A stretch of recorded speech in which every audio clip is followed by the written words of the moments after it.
నీ మంచు నీ బట్టలలో ఉందా? నీకు నా గురించి తెలుసా? నేను అన్ని రకాల బట్టలు వేసుకుంటా, నాకు ఇష్టం, నేను అందంగా ఎన్ని ఉంటే అన్ని వేసుకుంటా. మా ఆయన దాని ప్రకారం నన్ను ప్రేమించిండు అనుకుంటున్నావా? మీరుండే సిటీ వేరు, మా ఊరు వేరు కదా మేడం. రాజు వేరు, మీ ఆయన వేరు. మళ్ళీ ఏమన్నా అంటే ఊరు అంటావు, అందులోనే మరి ఉంటావా? నీకు సిటీకి రావాలని లేదా?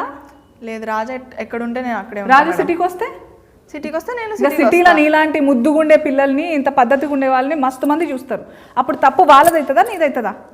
రాజుతో కాకుండా ఒక్కదాన్నే బయటికి రావడం నా తప్పే అవుతుంది కదా మేడం. ఇట్లా తయారైనవేంది నీకు? అసలు సిటీ అంటావు కానీ సిటీలో కూడా ఎంత మంచి ఆడవాళ్ళు ఉంటారు, ఎంత మంచి ఆలోచనలు భావాలు ఉంటాయి.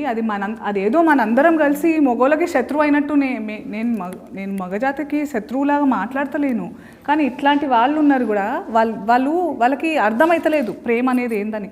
ఇప్పుడు మంచి రచయితలు ఉన్నారు మన దగ్గర, మంచి ఈ సినిమాలలో చేసే ఆడపిల్లలు కూడా ఈ మధ్య మంచి మాటలు మాట్లాడుతున్నారు. మంచిగా అంటే అందరికీ ఆడపిల్ల అంటే ఆమెకి ఎట్లాంటి ఫీలింగ్స్ ఉంటాయి, ఏమేమి బాధలు అనుభవిస్తుంది, ఒక మొగోడు జీవితంలో రాకుండానే మస్తు బాధలు ఉంటాయి మనకి. నువ్వు ఆడదానివి కదా, అవునా కదా? మనకి పీరియడ్స్ వస్తాయా? దానివల్ల ముందు తర్వాత ఎంత మనకు అర్థం కాకుండా ఏమేమో అవుతుంటుంది మనకు మనసులో, తిండి విషయంలో కానీ, ఆలోచన విషయంలో కానీ, బట్టల విషయంలో కానీ, వాతావరణం విషయం కానీ అన్ని ఎఫెక్ట్ అవుతుంటాయి మనకి. ఇప్పుడు మనం పడే బాధలు మనం పడతాం మేడం, వాళ్ళకుంటాయి. వాళ్ళకి ఏముంటాయి రా అబ్బాయి? ఇప్పుడు చదువుకోలేదని, చున్నీ వేసుకోలేదు, నా పోరి చున్నీ వేసుకోలేదు అనే బాధ, అదొక బాధ. మనకుంటే వాళ్ళకుంటాయి.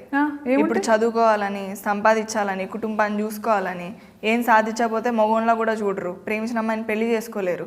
ఇట్లా వాళ్ళకుండే సమస్యలు వాళ్ళకుంటాయి, మనకుంటాయి.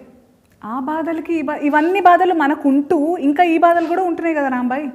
వాళ్ళకి మొన్న ఒక పిల్ల మంచిగా అడిగింది, ఈ పీరియడ్స్ అనేవి మొగలకు కూడా రావాలి అని. అట్లా కాదు మేడం, ఇప్పుడు మనకుండే బాధలు మనకుంటాయి, వాళ్ళకుండే బాధలు వాళ్ళకుంటాయి.